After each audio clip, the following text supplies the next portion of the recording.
Arr! Sorry. I'm very sorry. I don't even know why I did that. Sorry. Yeah, I just used my sister's makeup to do that. She finds out I'll probably be dead. That was not planned. That was very unnecessary. But yeah, you get the point. Happy Halloween, everybody. Happy Halloween, 31st of October. Let me wipe this off because I look like an absolute idiot. I look like I've just come out of Freddy Krueger movie. That's the best you'll get. Happy Halloween, everybody. I hope you're enjoying it with your families, with your friends, trick-or-treating, not trick-or-treating. Whatever you're planning to do after watching this video. I hope everybody and everything goes to plan. Right, it's Halloween today. Dybala proposed to his girlfriend, so happy anniversary to them. And today we're going to speak about the plan. It's a plan. Yes, it's Halloween. It's the Halloween plan. Because the plan has emerged to keep Lukaku at the end of the season. This plan takes into account Tammy Abraham. It definitely has to do with Tammy Abraham. And I think it's important to speak about it because it emphasizes the centrality of Lukaku in Roma's project. And that's, in my opinion, a very important thing.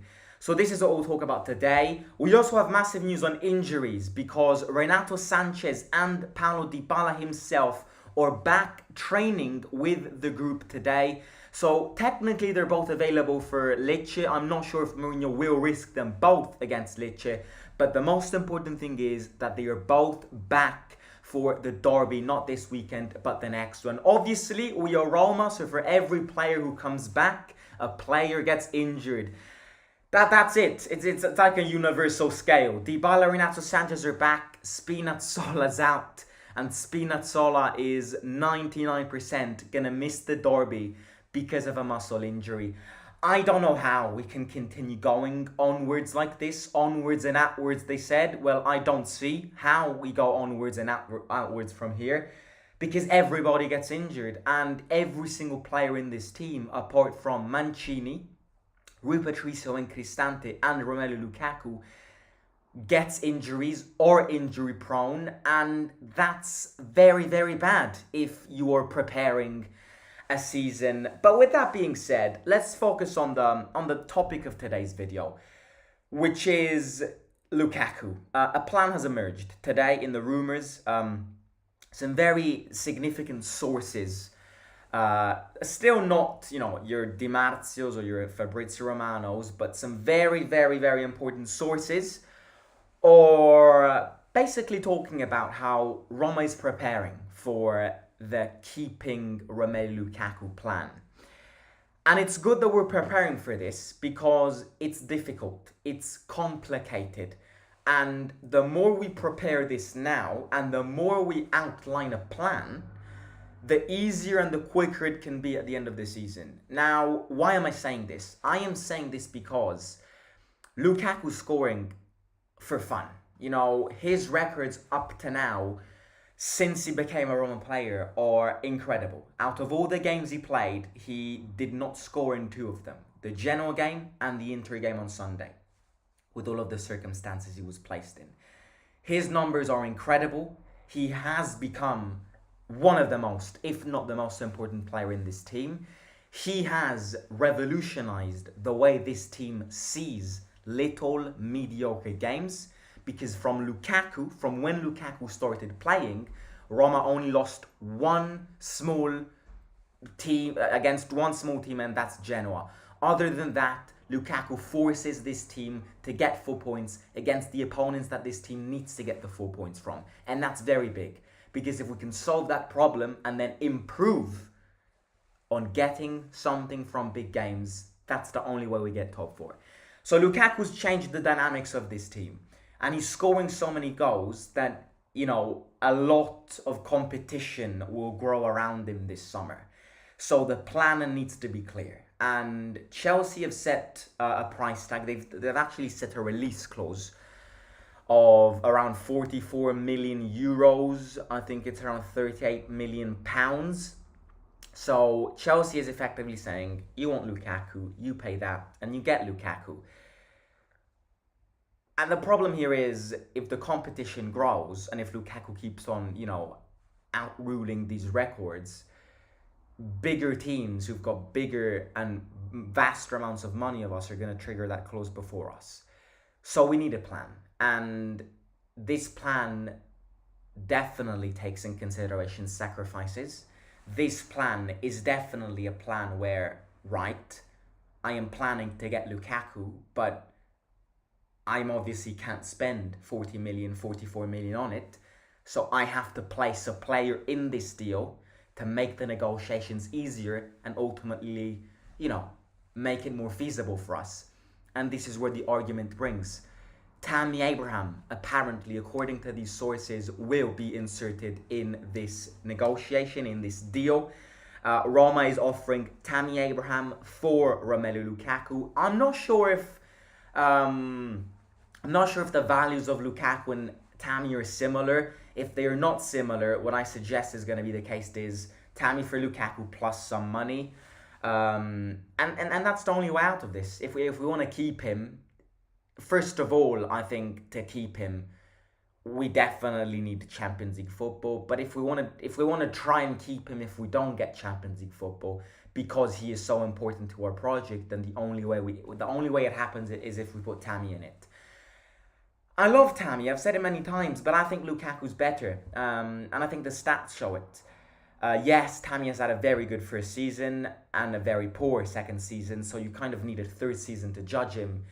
But you look, I know them too. I know them. I've been looking at them, and I know them. They both are strikers with very different characteristics. And I think a striker like Lukaku is more of a killer in a league like the Italian league. He's more physical. He has a better sense of position. And the most important thing of why I choose Romelu Lukaku is, apart from experience and all of that, is because Tammy's coming from a delicate injury. So will Tammy ever be the same after ACL tears?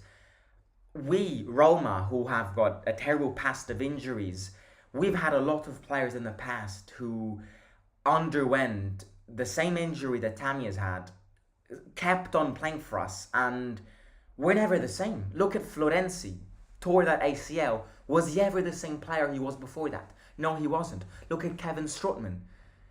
Before those two ACL tears, he was one of the best midfielders in the league. He was an absolute, washing machine. After those injuries, was Strootman the same player he was before? No, he wasn't. It's a delicate injury. It's an injury which, first of all, you don't need a scientist and a doctor to tell you this, but it's an injury which it's going to take a lot of time for him to get back at peak forms. And the second thing is, which is not even sure it's going to happen, is will he turn back to peak forms, peak fitness? That's the question.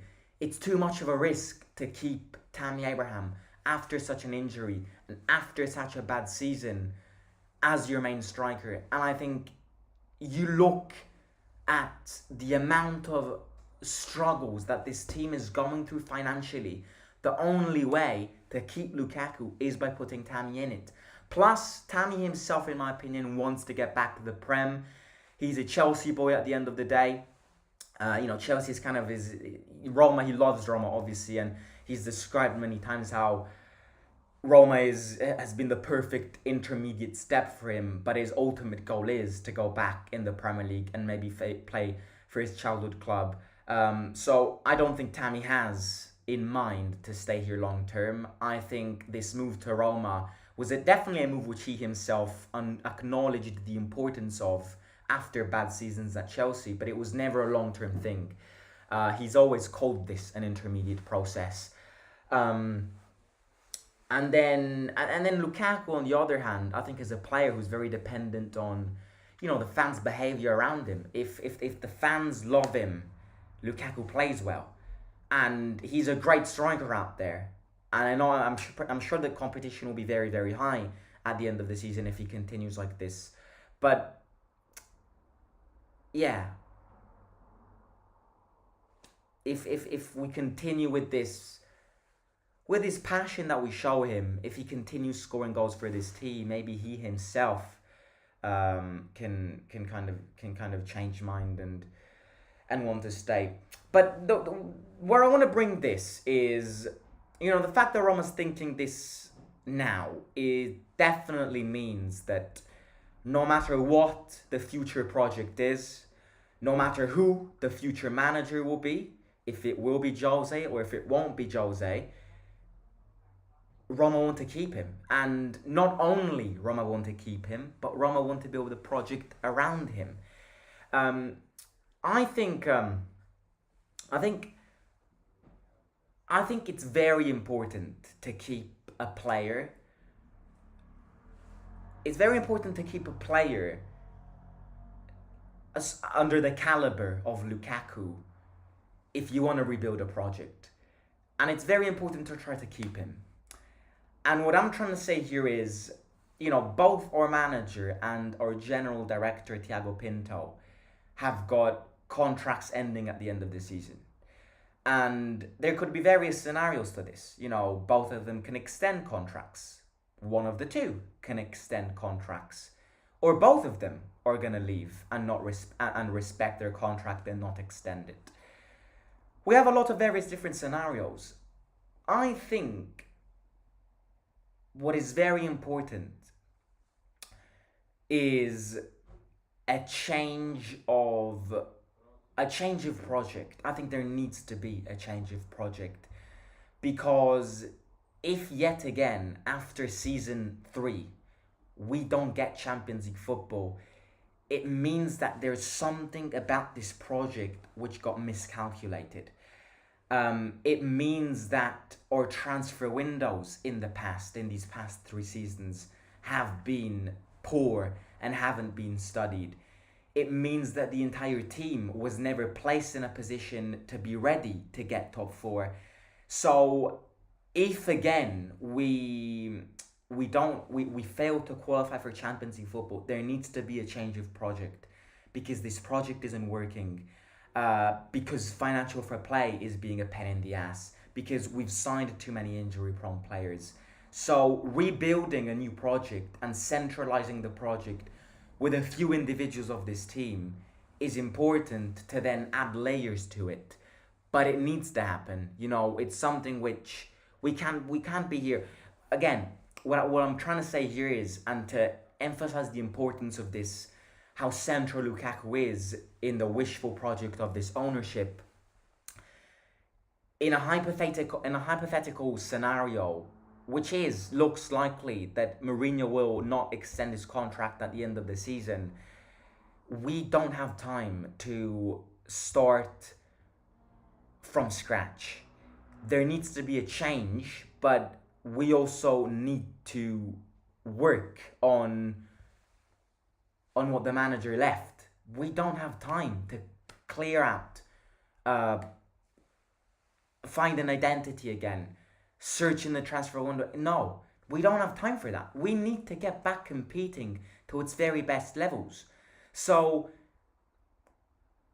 keeping players like Romelu Lukaku, yes, it could be complicated if the manager changes, or the overall project changes, and especially if the ownership, the Fredkins, understand that in a few seasons they want to sell, which I'm not saying it's the case, but you need some bases to start adding layers to.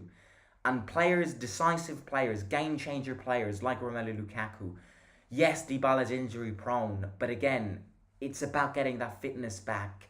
Players like Cristante, players like Mancini, these single players need to remain. The others, I do agree, there needs to be a sense of clear out, but it's very important to plan these things early. It's very important to start strategically planning a plan for Lukaku's potential stay, and it's also important to try and make these ultimate objectives happen. So yeah, that's it. I mean, the plan has we're starting to study this plan of inserting Tammy, understanding what Chelsea want, and all of that. Understanding if Chelsea want Tammy back is very important, because if Chelsea want Tammy back and Chelsea want to sell Lukaku, then inserting the two in a swap deal could be very easy to be unlocked. So it's very important to start thinking about this. As I said at the start, some injuries have been watered down. Some players are back training with their groups today. Some players have felt other injuries and are going to be out. Happy anniversary to Paolo and Oriana for their proposal today. And happy Halloween again. Enjoy your evening. Eat as many candies as possible. Don't forget to smash the like button, subscribe to the channel, and let me know in the comments your thoughts and opinions on today's topics. Talk to you soon. Take care. And see you out.